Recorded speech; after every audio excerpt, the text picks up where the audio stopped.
الحمد لله نحمده ونستعينه ونستغفره ونؤمن به ونتوكل عليه ونعوذ بالله من شرور أنفسنا ومن سيئات أعمالنا من يهده الله فلا مضل له ومن يضلله فلا هادي له ونشهد أن لا إله إلا الله وحده لا شريك له ونشهد أن سيدنا ومولانا محمدا عبده ورسوله صلى الله تعالى عليه وعلى آله وأصحابه وبارك وسلم تسليما كثيرا أما بعد فأعوذ بالله من الشيطان الرجيم بسم الله الرحمن الرحيم ولا تقولوا لمن يقتل في سبيل الله أموات بل أحياء ولكن لا تشعرون صدق اللہ العظیم۔ معزز سامعین کرام، بزرگوں اور دوستوں، آج 10 محرم الحرام عاشورہ کا دن ہے۔ اس دن کے فضائل نبی کریم صلی اللہ علیہ وسلم نے بیان فرمائے ہیں، اور یہ دن بہت پہلے سے فضیلت والا چلا آ رہا تھا۔ زمانے جاہلیت کے جو لوگ تھے وہ بھی اس دن روزہ رکھا کرتے تھے، اور کفار مکہ غلاف کعبہ کو اسلام کے آنے سے پہلے بھی 10 محرم الحرام کو تبدیل کیا کرتے تھے۔ اللہ کے رسول صلی اللہ علیہ وسلم جب مدینہ المنورہ پہنچے تو یہودیوں کو دیکھا کہ وہ 10 محرم کو روزہ رکھتے ہیں۔ آپ صلی اللہ علیہ وسلم نے ان سے پوچھا کہ تم اس دن کیوں روزہ رکھتے ہو؟ تو یہودیوں نے جواب دیا کہ چونکہ اس دن ہمارے نبی حضرت موسیٰ علیہ السلام کو اللہ رب العزت نے فرعون سے نجات دی، اور فرعون اور اس کی قوم کو پانی میں غرق کر کے تباہ اور برباد کر دیا۔ اس کے شکرانے میں ہم اس دن روزہ رکھتے ہیں۔ اللہ کے رسول صلی اللہ علیہ وسلم نے ارشاد فرمایا کہ ہم اس بات کے زیادہ حقدار ہیں کہ حضرت موسیٰ علیہ السلام کی یادگار میں روزہ رکھیں، اور اللہ کے رسول صلی اللہ علیہ وسلم نے خود بھی روزہ رکھا، اور صحابہ کرام رضوان اللہ تعالی علیہم اجمعین کو بھی روزہ رکھنے کا حکم دیا۔ اور رمضان کے روزوں کی فرضیت سے پہلے عاشورہ کا روزہ فرض تھا۔ جب رمضان کے روزے فرض ہوئے تو اس کی فرضیت کو اٹھا لیا گیا، لیکن یہ سنت باقی رہا۔ اللہ کے رسول صلی اللہ علیہ وسلم رکھتے رہے، اور دنیا سے پردہ فرمانے کے 1 سال پہلے اللہ کے رسول صلی اللہ علیہ وسلم نے ارشاد فرمایا کہ یہودیوں کی مخالفت میں 1 دن پہلے کا بھی روزہ رکھو، یا 1 دن بعد کا یعنی 9 محرم کا یا 11 محرم کا بھی ساتھ میں روزہ رکھو، تاکہ ان کے ساتھ مشابہت نہ ہو۔ اللہ کے رسول صلی اللہ علیہ وسلم نے ارشاد فرمایا صوموا یوم عاشوراء وخالفوا الیہود صوموا یوما قبلہ او یوما بعدہ، 1 دن پہلے یا 1 دن بعد روزہ رکھو۔ لیکن اگلا سال جب آیا، اللہ کے رسول صلی اللہ علیہ وسلم دنیا سے پردہ فرما چکے تھے، صحابہ کرام نے اس چیز کو باقی رکھا، اور یہ مسئلہ طے ہوا کہ عاشورہ کا روزہ کسی ایک روزے کے ساتھ ملا کر رکھنا مستحب ہے۔ تنہا اگر صرف عاشورہ کا 10 محرم کا روزہ رکھا جائے تو یہ مکروہ تنزیہی ہے، بہتر نہیں ہے، لیکن اگر کوئی رکھے تو اس کا وہ روزہ مکمل ہو جائے گا، اسے کوئی گناہ نہیں ہوگا۔ یعنی اگر 9 کا اور 11 کا نہ بھی ملائے، صرف 10 محرم کا ہی روزہ رکھ لے، تب بھی اس میں کوئی حرج نہیں ہے۔ لیکن چونکہ اللہ کے رسول صلی اللہ علیہ وسلم کی خواہش تھی آپ دنیا میں موجود نہ رہے، اور صحابہ کا مقام و مرتبہ کیسا تھا، صحابہ کا عشق کیسا تھا کہ آپ کی خواہشوں پر عمل کرنے والے تھے، اس لیے بہتر یہ ہے کہ 1 دن پہلے یا 1 دن بعد کا روزہ ملا لیا جائے۔ تو بہرحال یہ اس دن کی عظمت اور فضیلت ہے جو بہت پہلے سے چلی آ رہی ہے۔ بعض لوگوں کے ذہنوں میں یہ غلط فہمی ہے کہ عاشورہ کو جو مقام و مرتبہ ملا اور اس کی جو عظمت اور فضیلت ہے وہ نواس رسول حضرت حسین رضی اللہ تعالی عنہ کی شہادت کی وجہ سے ہے۔ تو یہ ایک غلط فہمی ہے جو ذہنوں کے اندر بیٹھ گئی ہے، اس لیے کہ حضرت حسین رضی اللہ تعالی عنہ کی شہادت حضور اکرم صلی اللہ علیہ وسلم کے دنیا سے پردہ فرمانے کے 51 سال کے بعد سن 61 ہجری کے اندر ہوئی ہے۔ اور ہر مسلمان جانتا ہے کہ کسی کو فضیلت عطا کرنا، کسی کے مقام اور مرتبے کو بڑھانا، یہ اللہ کا اور نبی کا کام ہے، یہ شریعت کا کام ہے۔ اور قرآن نے بیان فرمایا، اللہ کے رسول صلی اللہ علیہ وسلم پر یہ آیت کریمہ نازل ہوئی، اليوم اکملت لکم دینکم واتممت علیکم نعمتی ورضیت لکم الاسلام دینا، کہ اسلام اور شریعت کامل اور مکمل ہو چکی ہے۔ تو اللہ کے رسول صلی اللہ علیہ وسلم کے دنیا سے چلے جانے کے بعد پھر کسی چیز کی عظمت اور فضیلت نہیں ہو سکتی،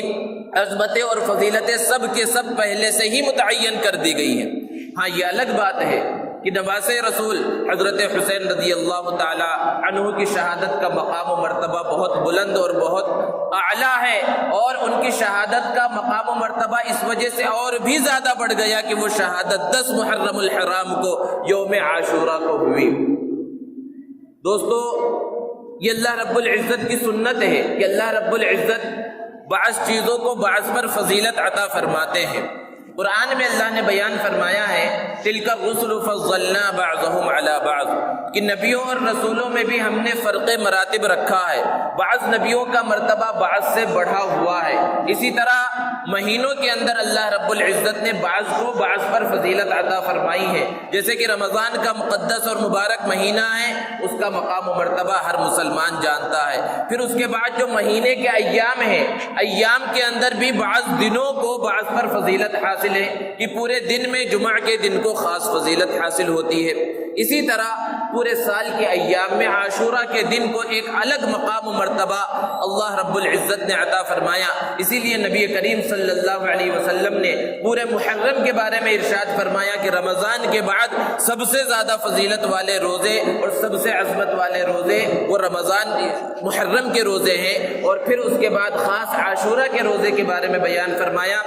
کہ جو عاشوراء کا روزہ رکھے اللہ رب العزت اس کے پچھلے 1 سال کے گناہوں کو معاف فرما دیتے ہیں۔ دوستو، حضرت حسین رضی اللہ تعالی عنہ اللہ کے رسول صلی اللہ علیہ وسلم کے جگر گوشہ حضرت فاطمہ الزہرا رضی اللہ تعالی عنہا کے فرزند ارجمند ہیں۔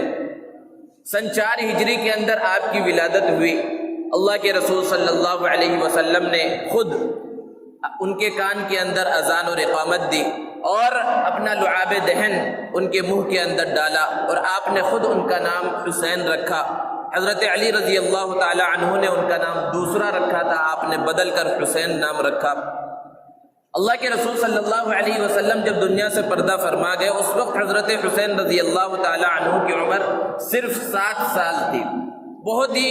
معمولی سی عمر ہے، بالکل بچپنا ہے جو اللہ کے رسول صلی اللہ علیہ وسلم کی حیات طیبہ میں گزرا، لیکن اس مختصر سی عمر میں اللہ کے رسول صلی اللہ علیہ وسلم نے حضرت حسین اور ان کے بڑے بھائی حضرت حسن کے واسطے بے شمار فضائل بیان فرمائے۔ اللہ کے رسول صلی اللہ علیہ وسلم نے ارشاد فرمایا، سیدہ شباب اہل الجنہ، کہ حضرت حسن اور حضرت حسین یہ نوجوان جنتیوں کے سردار ہوں گے۔ یہ مقام اور یہ مرتبہ اللہ کے رسول صلی اللہ علیہ وسلم نے دیا۔ اور پھر ان شہزادوں کا اور نواز رسول کا کیا مقام و مرتبہ تھا کہ حضرت ابو بکر رضی اللہ تعالی عنہ کا دور خلافت آیا تو انہیں خاص عزت دیا کرتے تھے۔ حضرت عمر رضی اللہ تعالی عنہ بھی انہیں بہت زیادہ عزت دیا کرتے تھے۔ حضرت عثمان رضی اللہ تعالی عنہ کا جب دور خلافت آیا تو اس وقت تو بالکل بڑے ہو چکے ہیں اور خود جہاد کے اندر شریک ہو رہے ہیں، اور حضرت عثمان غنی رضی اللہ تعالی عنہ کے گھر کا جب محاصرہ کر لیا گیا ہے اور باغیوں نے گھر کو گھیر رکھا ہے، تو یہ دونوں نواسے اپنی جان کی پرواہ نہ کرتے ہوئے، جان کی بازی لگاتے ہوئے حضرت عثمان غنی رضی اللہ تعالی عنہ کے محل کی حفاظت کر رہے ہیں حضرت علی رضی اللہ تعالی عنہ کے حکم سے۔ اور پھر جب حضرت علی رضی اللہ تعالی عنہ کا دور خلافت آتا ہے اور آپ کو شہید کر دیا جاتا ہے۔ کوفہ والوں کی جو سیاست تھی اس کی وجہ سے جب آپ کو شہید کر دیا گیا تو پھر ان کوفہ والوں نے اور ان باغیوں نے جو ہمیشہ سے آل رسول کے دشمن رہے تھے، انہوں نے اپنی گندی سیاست کا نشانہ حضرت حسن اور حضرت حسین رضی اللہ عنہما کو بنایا۔ حضرت حسن رضی اللہ تعالی عنہ کو زہر دے کر شہید کیا گیا، اور پھر اس کے بعد حضرت امیر معاویہ رضی اللہ تعالی عنہ خلیفہ بنے اور 22 سال تک ان کی خلافت چلتی رہی۔ حضرت حسن رضی اللہ تعالی عنہ نے انہیں خلافت عطا کی تھی، خود صلح کر لیا تھا۔ اب جب حضرت امیر معاویہ رضی اللہ تعالی عنہ کا انتقال ہوا اور اس سے پہلے انہوں نے اپنے بیٹے یزید کو ولی عہد بنا دیا تھا، اب جب یزید ولی عہد بنا اور اس نے اپنی خلافت کے واسطے لوگوں سے بیعت لینا شروع کیا تو دوسری جگہ پر جو لوگ تھے انہوں نے بیعت کیا۔ حضرت امیر معاویہ رضی اللہ تعالی عنہ نے اسے خاص وصیت بھی کی تھی، اسے سمجھایا تھا اس بات کو کہ آل رسول کے ساتھ اچھا سلوک کرنا۔ اس زمانے میں مدینے کا گورنر ولید نامی ایک نیک شخص تھا، اس نے ولید کو خط لکھا، حکم دیا کہ مدینے کے اندر جو بڑے صحابہ موجود ہیں ان سے بیعت کی تجدید کی جائے۔ حضرت عبداللہ ابن زبیر، حضرت عبداللہ ابن عباس، حضرت عبداللہ ابن عمر اور حضرت حسین رضی اللہ عنہم جیسے بڑے صحابہ وہاں پر موجود تھے۔ ولید نے ان سب سے ملاقات کی اور بیعت کی تجدید کے لیے کہا۔ حضرت حسین رضی اللہ تعالی عنہ اور حضرت عبداللہ ابن زبیر رضی اللہ تعالی عنہما نے کہا کہ بیعت کوئی ایسی چیز نہیں ہے جو کمرے میں بیٹھ کر کی جائے، مسلمانوں سے ان کی رائے کو مانگا جائے گا اور پھر اس کے بعد فیصلہ کیا جائے گا۔ ولید چونکہ ایک نیک آدمی تھا، اس نے اس بات کو قبول کیا۔ پھر اس کے بعد حضرت عبداللہ ابن زبیر اور حضرت حسین رضی اللہ تعالی عنہما مدینہ المنورہ سے مکہ المکرمہ چلے گئے۔ جب حضرت حسین رضی اللہ تعالی عنہ مکہ المکرمہ پہنچے ہیں تو اس کے بعد آپ کے پاس کوفیوں کے خطوط آنا شروع ہوئے کوفہ سے۔ روایتوں کے اندر ہے کہ ہزاروں خطوط چند دنوں کے اندر حضرت حسین رضی اللہ تعالی عنہ کے پاس پہنچے، اور ان خطوں کے اندر کیا تھا؟ اپنی وفاداری کا ثبوت اس کے اندر دیا گیا تھا کہ آپ کے واسطے راستہ صاف ہے، آپ کوفہ تشریف لائیے۔ کوفہ اس زمانے میں دارالخلافت تھا، حضرت علی رضی اللہ تعالی عنہ نے ہی کوفہ کو اپنا دارالخلافہ بنایا تھا، اسی زمانے سے وہ دارالخلافہ چلا آ رہا تھا۔ کوفہ والوں نے بہت زیادہ خطوط لکھ کر حضرت حسین رضی اللہ تعالی عنہ کے دل کے اندر یہ بات ڈالی کہ آپ آئیے، آپ نواسے رسول ہیں، آپ ہی اس خلافت کے اور یہاں پر حکمرانی کرنے کے حقدار ہیں۔ جب بے شمار خطوط آئے، بعض روایتوں سے پتہ چلتا ہے کہ کبھی کبھی تو ایسا ہوا کہ ایک ایک دن میں 600 خطوط حضرت حسین رضی اللہ تعالی عنہ کے پاس پہنچے۔ حضرت حسین رضی اللہ تعالی عنہ نے وہاں کے حالات کا جائزہ لینے کے واسطے حضرت مسلم ابن عقیل رضی اللہ تعالی عنہ کو روانہ کیا کہ آپ جا کر وہاں کے حالات کا جائزہ لیں اور پھر مجھے خط لکھ کر بتائیں کہ وہاں کے حالات کیسے ہیں، کیا جو خط لکھے جا رہے ہیں وہ خط صحیح ہے یا صرف دکھاوا ہے اور وہاں کے لوگ ہمارے دوست نہیں ہیں بلکہ ہمارے دشمن ہیں۔ حضرت مسلم ابن عقیل رضی اللہ تعالی عنہ مکہ المکرمہ سے کوفہ کی جانب روانہ ہوئے ہیں، اور جب کوفہ پہنچے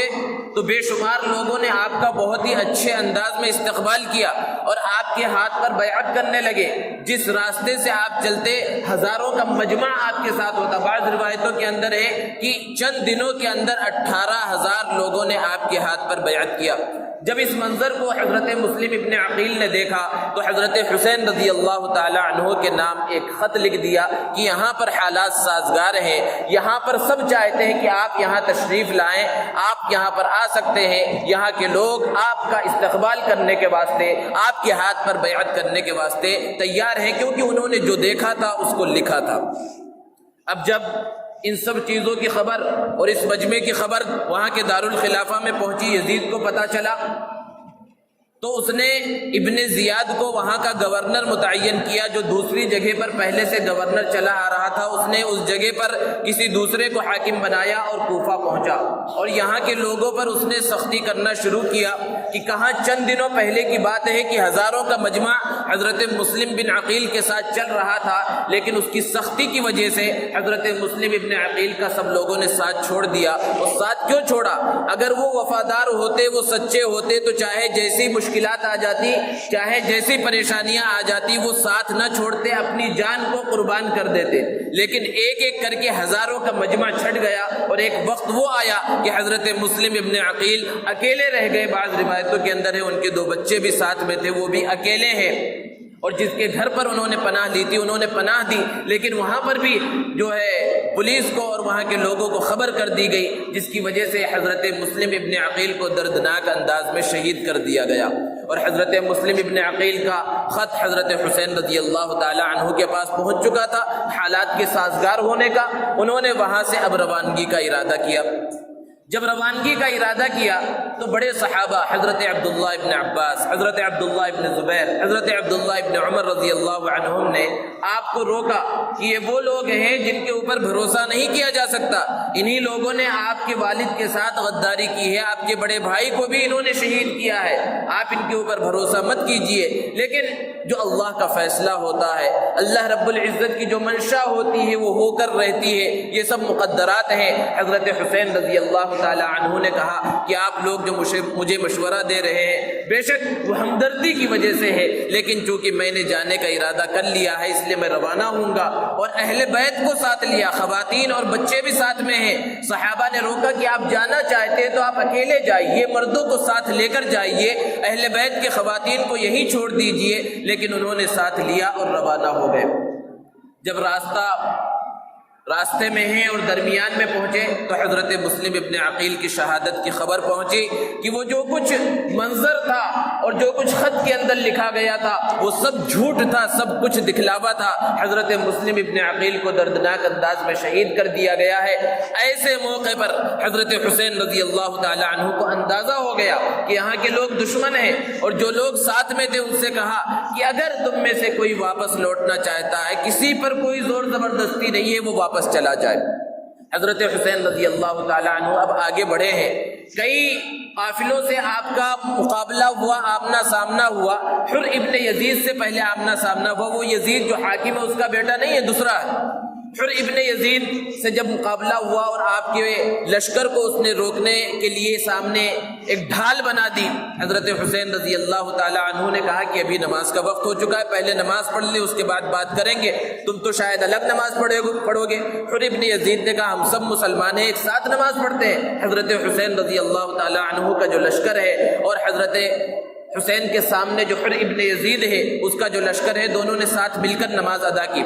حر ابن یزید اپنی ذات کے اعتبار سے ایک اچھا آدمی تھا، لیکن اوپر سے جو اسے احکام مل رہے تھے اس اعتبار سے وہ عمل کر رہا تھا۔ بہت زیادہ دونوں فوجوں کے درمیان اس نے صلح کی، صفائی کی کوشش کی، لیکن یہ صلح اور صفائی نہ ہو سکی۔ پھر آگے عمر بن سعد سے مقابلہ ہوا، اس نے بھی آپ کو روکنے کی کوشش کی۔ حضرت حسین رضی اللہ تعالی عنہ نے وہاں پر اپنی 3 شرطیں رکھی جب حالات کو دیکھا کہ ایک شرط تو یہ ہے کہ مجھے واپس جانے کی اجازت دی جائے، اور دوسرا یہ ہے کہ مجھے براہ راست یزید سے بات کرنے کا موقع دیا جائے، اور تیسری شرط یہ ہے کہ اڑوس پڑوس میں بہت سی اسلامی مملکتیں ہیں، مجھے وہاں جانے دیا جائے، میں وہاں جا کر جہاد کے اندر شریک ہو جاؤں گا۔ لیکن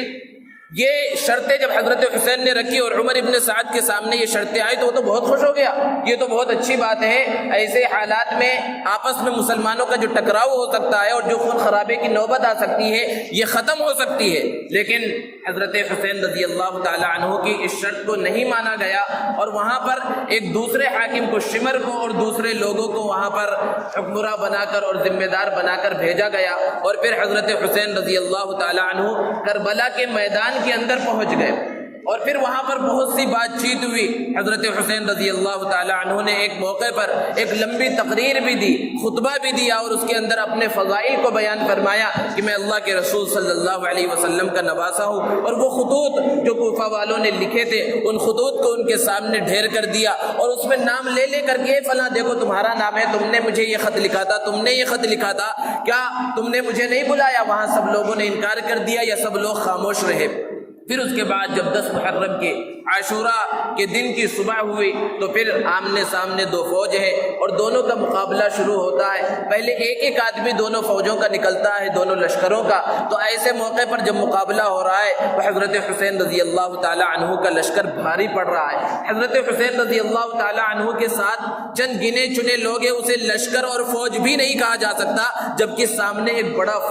بڑا لشکر ہے اور بڑی فوج ہے اور طاقتور لوگ ہیں اور وہ باقاعدہ فوجی ہیں۔ حضرت حسین رضی اللہ تعالی عنہ کے ساتھ جو جانثار تھے انہوں نے بہت ڈٹ کر مقابلہ کیا اور ایک ایک کر کے اپنی جان کا نذرانہ پیش کرتے رہے۔ حضرت حسین رضی اللہ تعالی عنہ نے بھی ان سے بہت مقابلہ کیا۔ حر ابن یزید جس سے ابتدا میں ملاقات ہوئی وہ مخالفوں کے لشکر میں تھا، دشمنوں کے لشکر میں تھا، اس نے اپنے گھوڑے کو ایڑ لگائی اور دشمنوں کے قافلے سے اور لشکر سے حضرت حسین رضی اللہ تعالی عنہ کی طرف آ گیا اور حضرت حسین رضی اللہ تعالی عنہ کا اس نے ساتھ دیا۔ بہرحال جتنا بھی مجمع تھا ایک ایک کر کے چھوٹے بچے بھی ہیں، غلام بھی ہیں، وہ سب شہید ہوتے رہے اور آخر میں حضرت حسین رضی اللہ تعالی عنہ نے نماز پڑھنا شروع کیا اور نماز پڑھتے ہوئے نماز کی حالت میں حضرت حسین رضی اللہ تعالی عنہ نواز رسول جو نوجوان جنتیوں کے سردار ہوں گے ان کو شہید کر دیا گیا اور ان کے مبارک سر کو ان کے تن سے جدا کر دیا گیا۔ اور پھر اگلا دن ہوا، جتنے بھی شہدائے کربلا تھے ان کو کربلا کے میدان کے اندر دفن کیا گیا اور حضرت حسین رضی اللہ تعالی عنہ اور چند جو خاص لوگ تھے ان کے سر کو علیحدہ کر دیا گیا تھا، تو بغیر سر کے ہی ان کو وہاں پر دفن کیا گیا اور ان کے سر کو ابن زیاد کے پاس پیش کیا گیا۔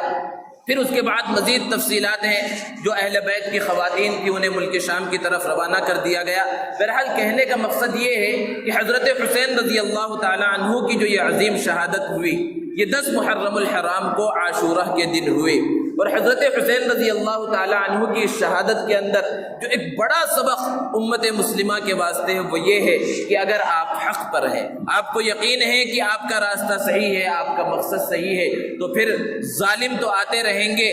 ظلم ہوتا رہے گا اور ظلم بڑی طاقت کے ساتھ آئے گا۔ اصل بات یہ ہے کہ حق ظلم کے مقابلے میں ہمیشہ مضبوط رہے، طاقتور رہے، جان کا نذرانہ پیش کرنا پڑے تو جان قربان کر دیا جائے، لیکن وہاں پر اپنے بات سے سمجھوتا نہ کیا جائے، ظالم کے سامنے سر کو نہ جھکایا جائے۔ یہ ایک بڑا سبق حضرت حسین رضی اللہ تعالی عنہ نے اپنی شہادت سے، جو عظیم شہادت ہے، امت مسلمہ کو، امت محمدیہ کو دیا ہے۔ دوستو، حضرت حسین رضی اللہ تعالی عنہ کی شہادت اس ماہ محرم کے اندر ہوئی، جو مبارک اور محترم مہینہ ہے۔ قرآن میں اللہ رب العزت نے اس کا تذکرہ فرمایا کہ یہ 4 محترم مہینوں میں سے ہے، لیکن آج حال یہ ہو گیا کہ اس مہینے کو سوگ کا مہینہ سمجھا جاتا ہے اور اس مہینے کو بعض لوگ تو منحوس سمجھتے ہیں۔ آپ نے خود مشاہدہ کیا ہوگا کہ ابھی چند دنوں پہلے جب ذی الحجہ کا مہینہ چل رہا تھا، بقرعید کے بعد سے خوب شادیاں ہو رہی تھی، فنکشن ہال بھرے ہوئے تھے، ایک دن میں کئی دعوتیں لوگوں کے پاس پہنچ رہی ہے کہ انہیں اندازہ نہیں ہو رہا یہاں جائیں یا وہاں جائیں، لیکن جیسے ہی محرم کا چاند دکھا شادیاں ہونا بند ہو گئی۔ اس مہینے کو سوگ کا مہینہ سمجھ لیا گیا۔ اور کیوں سوگ کا مہینہ؟ کہ حضرت حسین رضی اللہ تعالی عنہ کی شہادت ہوئی ہے۔ دوستو، شہادت کوئی ایسی چیز نہیں ہے کہ جس کے اوپر ماتم کیا جائے اور جس کے اوپر سوگ کیا جائے۔ یہ تو اتنا بڑا مقام و مرتبہ ہے کہ اللہ کے رسول صلی اللہ علیہ وسلم نے اس شہادت کی خواہش کی۔ آپ کی جو دعائیں آپ سے منقول ہیں اس کے اندر ایک دعا یہ بھی ہے، اللہم انی اسألک شہادتا فی سبیلک، اور اللہ کے رسول صلی اللہ علیہ وسلم نے ایک موقع پر بیان فرمایا، میرا دل چاہتا ہے کہ مجھے اللہ کے راستے میں شہید کر دیا جائے، ثم احیا ثم اقتل ثم احیا ثم اقتل، پھر مجھے زندہ کیا جائے، پھر مجھے شہید کر دیا جائے، پھر مجھے زندہ کیا جائے، پھر مجھے شہید کر دیا جائے، کیونکہ شہادت کی جو لذت ہے وہ صرف شہید ہی جان سکتا ہے۔ حضرت خالد بن ولید رضی اللہ تعالیٰ عنہ، جنہیں سیف اللہ کہا جاتا ہے، اللہ کی تلوار کہا جاتا ہے، مرض الموت کے اندر جب وہ ہیں تو بستر کے اوپر انہیں موت آ رہی ہے تو اس وقت افسوس کا اظہار کر رہے ہیں کہ ساری زندگی تو جہاد کے اندر، جنگوں کے اندر شریک رہا اور اپنے بدن کا حصہ کھول کر دکھایا سامنے موجود لوگوں کے سامنے کہ کوئی حصہ ایسا نہیں ہے جس کے اوپر زخم نہ ہو، لیکن افسوس کا اظہار کر رہے ہیں کہ تجھے شہادت نہیں ملی۔ حضرت حرام بن ملحان رضی اللہ تعالیٰ عنہ ایک جنگ کے اندر شریک ہیں، ان کے اوپر نیزہ آ کر لگتا ہے اور وہ چلاتے ہیں فزت برب الکعبہ، نیزہ لگ رہا ہے، جان نکل رہی ہے اور آواز آ رہی ہے رب کعبہ کی قسم میں کامیاب ہو گیا۔ جس کافر نے نیزہ مارا تھا وہ پریشان ہو گیا کہ انہوں تو یہ کہنا چاہیے تھا کہ میں نقصان میں پڑ گیا، میری زندگی تباہ و برباد ہو رہی ہے، اور یہ تو کامیابی کا نعرہ لگا رہے ہیں۔ دوسرے مسلمانوں سے اس نے پوچھنا شروع کیا کہ یہ فسق کا نعرہ کیوں لگا رہے ہیں، کامیابی کا نعرہ کیوں لگا رہے ہیں؟ صحابہ نے انہیں بتلایا کہ ہماری کامیابی تو یہی ہے کہ اللہ کی راہ میں ہماری جان کو قبول کر لیا جائے۔ وہ کافر جہاں چند لمحوں پہلے ایک مسلمان کے اوپر، ایک صحابی کے اوپر نیزہ مار رہا تھا، اس جذبہ شہادت کو دیکھ کر کلمے کا اقرار کر کے مسلمان ہو گیا۔ تو شہادت کا مقام و مرتبہ تو یہ ہے، اور اللہ رب العزت نے قرآن مجید کے اندر بیان فرمایا وَلَا تَقُولُوا لِمَنْ يُقْتَلُ فِي سَبِيلِ اللَّهِ أَمْوَاتٌ، کہ جو اللہ کے راستے میں شہید کر دیے گئے تم انہیں مردہ بھی مت کہو، بل احیاء، وہ زندہ ہیں لیکن تم نہیں سمجھ سکتے۔ جو شہید ہیں وہ زندہ ہیں، اسی لیے شاعر نے کہا ہم زندہ جاوید کا ماتم نہیں کرتے۔ اور ماتم کے بارے میں اللہ کے رسول صلی اللہ علیہ وسلم نے خود منع فرمایا، یہ اسلامی چیز ہے ہی نہیں۔ اللہ کے رسول صلی اللہ علیہ وسلم نے ایک حدیث میں بیان فرمایا، اس کا ٹکڑا ہے وَلِجَسَدِكَ عَلَيْكَ حَقًّا، کہ تمہارے بدن کا بھی تمہارے اوپر حق ہے۔ کسی مسلمان کے لیے یہ بات جائز نہیں ہے کہ وہ اپنے بدن کے کسی حصے کو کاٹ ڈالے، جان بوجھ کر خون نکالے، زخمی کر لے، ناجائز ہے، حرام ہے، گناہ کبیرہ ہے۔ کیا یہ طریقہ کہ ماتم کیا جائے اور سینے کو پیٹا جائے اور چہرے کو نوچا جائے اور پیٹھ پر چاقو اور چھری برسائی جائے، یہ اسلامی طریقہ ہے؟ یہ نبی صلی اللہ علیہ وسلم کا طریقہ ہے؟ اگر اسلام کے اندر دوستو ماتم کی اجازت ہوتی تو ہم 12 ربیع الاول کو ضرور ماتم کرتے، جس دن اللہ کے رسول صلی اللہ علیہ وسلم دنیا سے پردہ فرما گئے، کہ اس سے بڑا غم اس امت کے واسطے کوئی دوسرا غم نہیں ہو سکتا تھا۔ لیکن ماتم کی اجازت ہی نہیں ہے۔ اگر ماتم کی اجازت ہوتی تو ہم جمادی الثانی کی 21 تاریخ کو ضرور ماتم کرتے، جب خلیفہ اول امیر المومنین حضرت ابوبکر صدیق رضی اللہ تعالی عنہ اس دنیا سے پردہ فرما گئے۔ اگر ماتم کی اجازت ہوتی تو 1 محرم الحرام کو بھی ہم ضرور ماتم کرتے، جب خلیفہ دوم امیر المومنین حضرت عمر رضی اللہ تعالی عنہ کو شہید کیا گیا۔ اگر ماتم کی اجازت ہوتی تو ابھی جو مہینہ گزرا وہ بھی ماتم کا مہینہ ہوتا، 18 ذی الحجہ کو دوہرے داماد رسول حضرت عثمان غنی رضی اللہ تعالی عنہ کو مظلومانہ انداز میں قرآن پڑھتے ہوئے شہید کر دیا گیا۔ اگر ماتم کی اجازت ہوتی تو داماد رسول نواسہ رسول کے والد محترم حضرت علی رضی اللہ تعالی عنہ کی 21 رمضان المبارک کو شہادت کی وجہ سے ہم اس دن ضرور ماتم کرتے اور رمضان کا مہینہ بھی ماتم کا مہینہ ہو جاتا۔ اگر ماتم کی اجازت ہوتی تو سب سے پہلے جو شہادت ہوئی حضرت سمیہ رضی اللہ تعالی عنہا کی، ان کی شہادت پر ماتم کرتے، حضرت عمار کی شہادت پر ماتم کرتے، حضرت یاسر کی شہادت پر ماتم کرتے کہ دردناک انداز میں ان سب کو شہید کر دیا گیا۔ لیکن یہ شہادت ایسی چیز ہے ہی نہیں کہ جس کے اوپر ماتم کیا جائے، یہ تو بڑا مقام و مرتبہ ہے۔ حضرت حسین رضی اللہ تعالی عنہ کی شہادت کے اوپر جو لوگ ماتم کرتے ہیں وہ اسلام کے احکام کی کھلم کھلا خلاف ورزی کرنے والے ہیں۔ یہ دن جو مبارک اور مقدس دن ہے، جس دن کے اندر ہم اور آپ جمع ہیں، اس عظیم دن کے اندر حضرت حسین رضی اللہ تعالی عنہ کی عظیم شہادت ہوئی ہے، اور جس کی وجہ سے شہادت کی وجہ سے کسی دن کو اگر فضیلت کا مقام و مرتبہ حاصل ہوتا تو حضرت عمر رضی اللہ تعالی عنہ کی شہادت کی وجہ سے ہی اس مہینے کو اور اس دن کو مقام و مرتبہ حاصل ہونا چاہیے تھا۔ ان سب چیزوں کو اچھی طرح سے سمجھنے کی ضرورت ہے، اسلامی احکامات کو اچھی طرح سے سمجھنے کی ضرورت ہے کہ کسی کی شہادت سے، یہاں تک کہ اللہ کے رسول صلی اللہ علیہ وسلم کے صاحبزادے کا جب انتقال ہوا بچپنے میں ہی اللہ کے رسول صلی اللہ علیہ وسلم کی مبارک آنکھوں سے آنسو نکل گئے۔ انتقال پر کسی کے دنیا سے چلے جانے پر رونا کوئی معیوب نہیں ہے، ہاں صبر کے دامن کو چھوڑ دینا یہ غلط چیز ہے۔ رونا پیٹنا اور اس انداز میں کہ اڑوس پڑوس کے لوگوں کو سنائی دینا شروع ہو جائے اور ماتم کرنے لگنا، اس کی ممانعت ہے، ورنہ تو اللہ کے رسول صلی اللہ علیہ وسلم کی مبارک آنکھوں سے آنسو نکل گئے اور اسی دن سورج گرہن بھی ہو گیا۔ بعض صحابہ نے کہا اللہ کے رسول شاید آپ کے فرزند کے انتقال کی وجہ سے یہ سورج گرہن ہو گیا ہے۔ اللہ کے رسول صلی اللہ علیہ وسلم نے ارشاد فرمایا ایسے موقع پر کہ کسی کے پیدا ہونے سے اور کسی کے دنیا سے چلے جانے کی وجہ سے سورج اور چاند گرہن نہیں ہوتا، یہ اللہ کا نظام ہے، اللہ اپنے نظام کو چلاتا ہے۔ یہ اللہ کے رسول صلی اللہ علیہ وسلم کی تعلیمات ہیں جو اللہ کے رسول صلی اللہ علیہ وسلم نے ہمیں دی ہے۔ اس لیے ہمیں اچھی طرح سے سمجھنا چاہیے اسلام کو اور اسلامی احکامات کو کہ شہید بہت سارے ہیں. بے شک حضرت حسین رضی اللہ تعالیٰ عنہ کے شہادت کا ایک الگ انداز ہے کہ اکیلے نہیں شہید ہو رہے ہیں, جانثاروں کے ساتھ شہید ہو رہے ہیں. روایتوں کے اندر ہے کہ بچے بھی شہید ہو رہے ہیں, چھوٹے چھوٹے بچوں نے اپنی جان کا نذرانہ پیش کیا ہے. ہم کیا سبق لے رہے ہیں ان شہادت سے؟